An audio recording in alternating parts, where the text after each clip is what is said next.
All right, Chevron's $75 billion buyback plan has shareholder returns in the spotlight for energy companies as earnings roll in.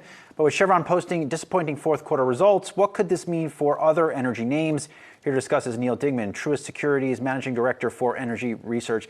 Neal, good to see you here. What should investors take their cue from on Chevron? These, I don't know, less than amazing earnings results, or do they go all in off that buyback?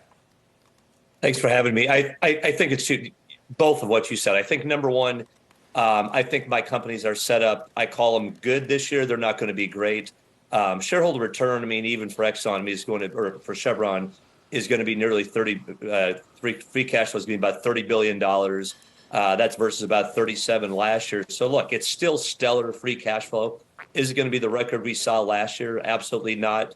But as you pointed out, they significantly increased their buyback to now where they're paying back almost 50% of their free cash flow.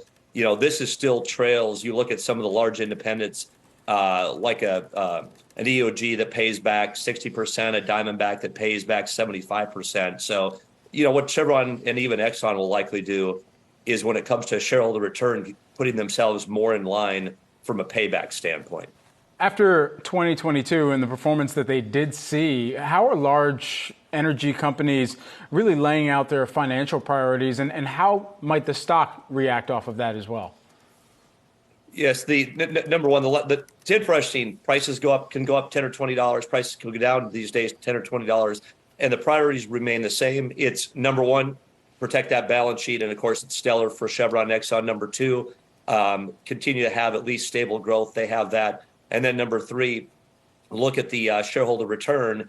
And that's where these companies now are able to step up, and we're seeing that. So to me, I think why this group still is going to be one of the better sectors out there is when you look, I mean, even, you know, now you look at Chevron, they pay over almost a 4% yield, and they're going to be, as I said, you mentioned, having a buyback that's 3 times higher than what it was last year. So as such, you're going to be receiving back as an investor almost 50% of your free cash flow, which to me is still superior versus any other sector. Hey, Neal, it's Julie here. Chevron was a surprise, right? Certainly I don't know if anybody on the street was expecting the size of this buyback. Does that mean we're going to get surprises from some of the other majors and also some of the smaller oil companies that you talked about in terms of magnitude? Does this up the ante? No, you're right, Julie. I mean, it certainly was a surprise to bump it up to $75 million and not even put a timetable on how long they have to do that. I mean, that's and obviously the White House has been even pushing back on that. They'd rather have growth than the payback. For the majors to do that, or, you know, the very large independents to push it up to 50-60% of paying out free cash flow, that's certainly a surprise.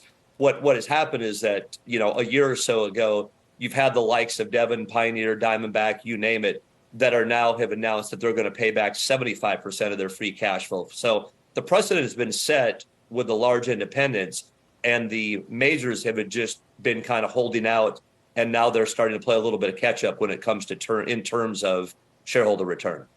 How much of an overhang or a limiting factor is Washington at this point, Neal? Already, obviously, it's been sort of a tense back and forth during the pandemic between producing more, but we want to transition to a petroleum-less future, et cetera. How are you thinking about that as we head into 2023? I mean, I think still that comes into play, Julie, but I think number one, these companies, like any of my good energy companies, basically respond to what their shareholders ask them to do. And right now, first and foremost, shareholders want a payback. Their comment has been, we've held these energy companies now for some cases 3 years, 5 years, 10 years, and we've gotten very little payback. So it's very now well known out there now that these investors, either through dividends and or buybacks, want some payback. So while, again, they're going to, any of these companies or have to pay attention to the White House, is the White House going to put some sort of tax on buybacks, on any sort of shareholder return? That's wait to be seen. But again, these companies still answer to the shareholders, and I think that's what's clear by the large increase in the buyback announced by Chevron. Neal, do you think Chevron will execute fully on this buyback? I do. The timing can be a little bit, you know, again, that's why I don't think they put a timetable. Remember on their last one, which was $25 million, it actually expired. It expires at the end of this quarter. So they had very definitive term before on what they could do.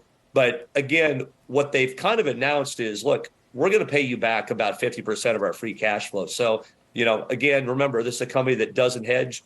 You tell me basically what you think prices are going to do. I have a pretty good idea of what they're going to generate in free cash flow, and you have a pretty good idea of what they're going to pay back. So all those sort of blocks sort of start to stack up once you know what commodity prices are going to be or what you think they're going to be for the year.